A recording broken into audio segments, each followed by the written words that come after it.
We are live. This is Math 40 Elementary Algebra, and we are talking about problem solving using rational equations. And I have brought along Godzilla, who is here for moral support, because these are kind of weird. And my guess is that you haven't practiced these a lot in the past. If you have, awesome. But these are just a little bit weird. So I've picked three that I think are a good sampling of them. And let's go ahead and get started. So this first one, problem solving using rational equations. If the same number is subtracted from both the numerator and the denominator of that fraction, 15 over 17, the result is 6/7. Find the number. Okay. So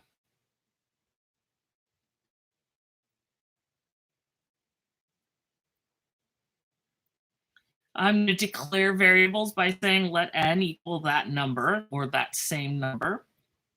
And I'm going to look at 15/17 and realize that what it wants us to do is subtract n from the numerator and from the denominator.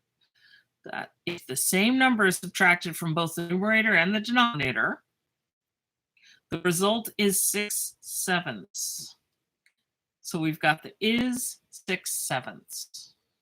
So the first part of this that makes it hard is that it's hard to figure out what the heck they're asking.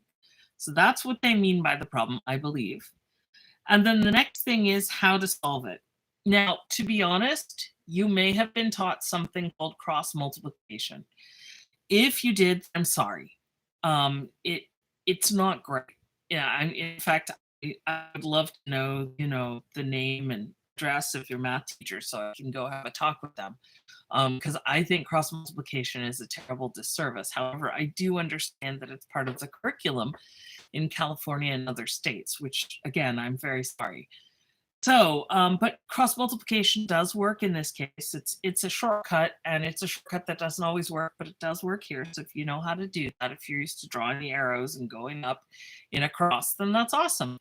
For the rest of us, we're going to see that I've got 17 minus n and 7, and there's nothing they have in common. So my LCD is going to be 7 times 17 minus n. Just take my LCD is going to be 7 times 17 minus n. I just take two denominators and multiply them together. And then I'm going to go ahead and use this in its fractional form, which looks at both sides of this guy. So it'll look like this.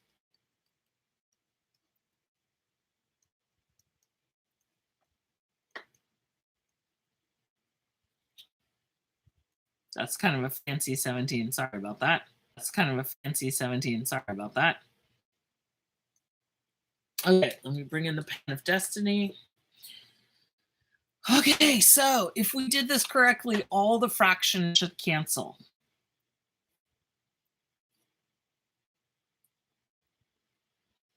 Minus n's cancel. Over on the right, the 7's cancel.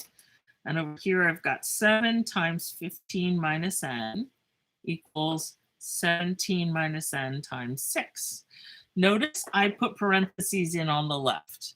Not everyone thinks to do this, but whenever you've got something here, numerator, you keep it together with the multiplication. The 7 has to go to both pieces. So just remember to put the parentheses in. I've got 7 times 15, which I think is 105. And over here, I've got 6 times 17, which is, I think, 102.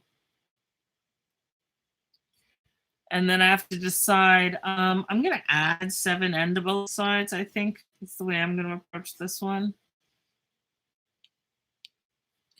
And I'm going to get 105 equals 102 plus n. Subtract 102 from both sides. And I get 3 equals n. So n equals 3. Yay! Now, a couple things we should do. First thing is let's make sure that this number is not going to violate the rule about no zeros in the denominator. So if we plug in 3, are we going to get 0 in the denominator? No. Okay. Okay. Next thing, I'm going to go back down to the bottom.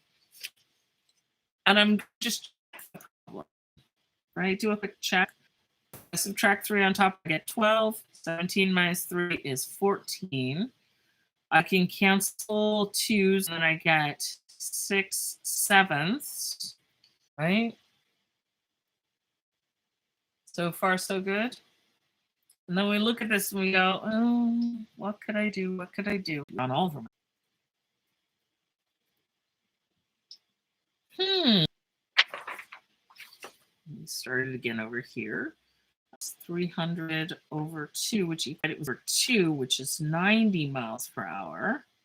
And then it said that the plane went 60 miles an hour faster than the car. Is that what we got? Gosh darn it, we did. Yay. We're at 1333. I feel lucky. Travel 16 miles per hour in still water. So if the water isn't moving, it's going 16. That's downstream. Now, why is it called downstream? Well, downstream is to go with the current. So I'm going to write this sideways. The current flows, whichever way the current flows in like a river or a stream, is considered down the stream because it flows up, but generally it's flowing down. So downstream means with the current. And I'm going to say that the speed of the current is c. Okay. And so going with the current, so going downstream, the boat's going to go 16 added to the current. Now, what if you're trying to go upstream? If you want to go against the current, then the water will fight against you. So you go 16 minus c. So take a look at that. Perhaps I thought I'd draw it actually downstream, but I think that's too confusing. So look at, so let me put this way so you guys can see it. So if you move with the current, it's 16 plus c. If you move against the current, so you're trying to go back upstream, it's 16 minus c. And why is it 16? Because that's how fast the boat is. So generally speaking, this will always be true. You'll have the boat plus the c or boat minus the c. Okay, so we have got downstream. We can go 20 miles downstream in the same time as we can go 12 miles upstream. Okay. Now we're looking at time. So I'll come up here again. Got a little space here I want to use. I'm going to remind you that distance equals rate times time. But then I can divide both sides by r, and then I get d over r equals t. So if this is the same time, this is t, and that would be the downstream distance rate, and this would be the upstream distance and rate. Does that kind of make sense? It's the same time, so we do distance and rate downstream, distance, rate upstream, and we should get the same thing.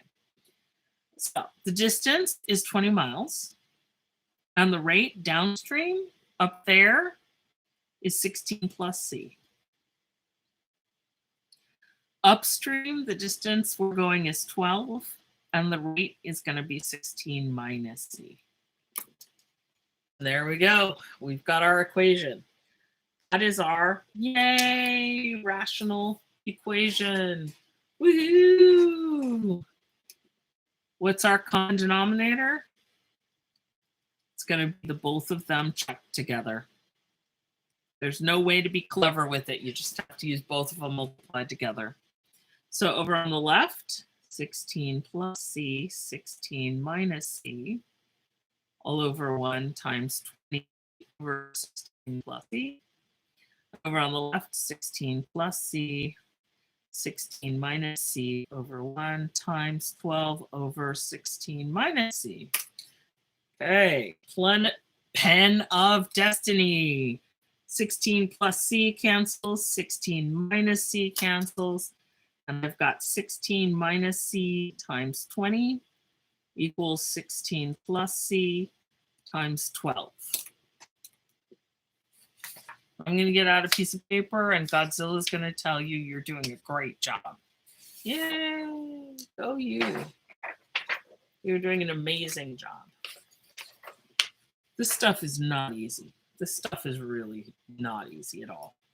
So if you're still even partially understanding what I'm talking about, I am very impressed.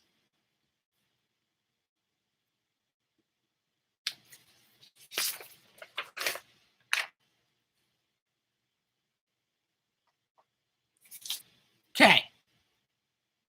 So there are no fractions anymore. Yay, small miracles, right? Let's do, I'm going to multiply 20 times 16 minus 20 times C. 12 times 16 plus 12 times C. Let's see, 20 times 16 is 320. 12 times 16 is 192. I'm going to add 20C to both sides. Get 320 equals 192 plus 32C. Subtract 192 from both sides. I get 128 equals 32C.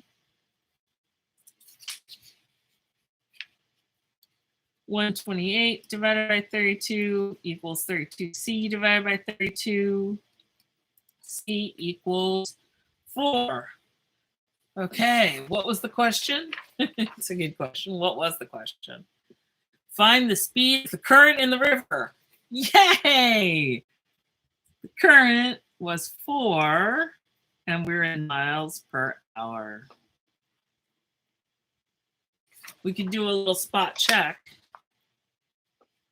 Right here, if we had known that C was 4, this would be 16 plus 4. This would be 20. 20 over 20 is 1. 16 minus 4 is 12. 12 over 12 is 1. They're equal. Woohoo! You guys, we did it. Next chapter, chapter 8, square roots. Woohoo! Rah. And remember, kids, don't cancel terms.